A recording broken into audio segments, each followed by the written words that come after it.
Okay, there's where the standing water was. You can see on the berm I've got standing cypress over this whole thing.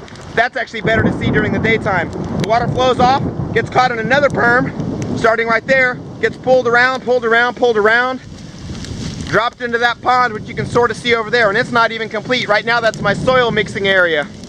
And heck, I'll head down there. This pond is not exceptionally deep. It's maybe only 2 feet deep.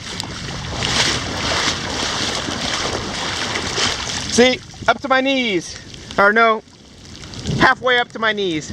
That's some great soil I'm going to build later. You can see the berm back behind it. That water comes up. I need to build the berm a little bit more, but I'm standing in standing water. This whole field is standing water. I'm going to build the berm up to these logs. When people are throwing away logs or burning them, I get those logs, I lay them in there, I cover them with dirt. So this whole area is going to fill up with water. Whole area is going to fill up with water and be directed into another pond. This pond is feeding one of my nicest groups of oaks on the whole property. And you can see standing water everywhere. So instead of flash flood downstream, I keep all of my organic matter, I keep all of my water, and I catch it for future use.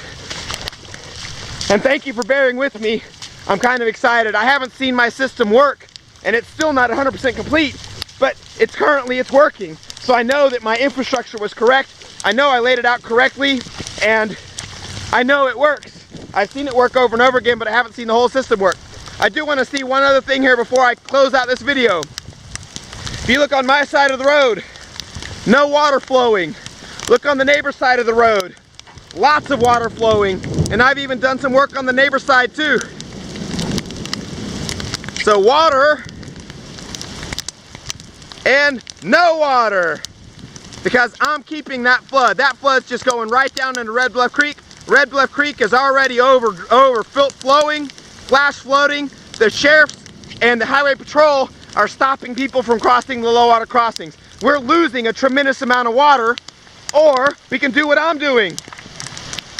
We catch that giant flood of water, we put it into a big diversion swale, which fills up, and then when it overflows right back into the landscape. So this pond was full from the 8 inches last week, and now it has water in it from this week, and this is it's just beautiful.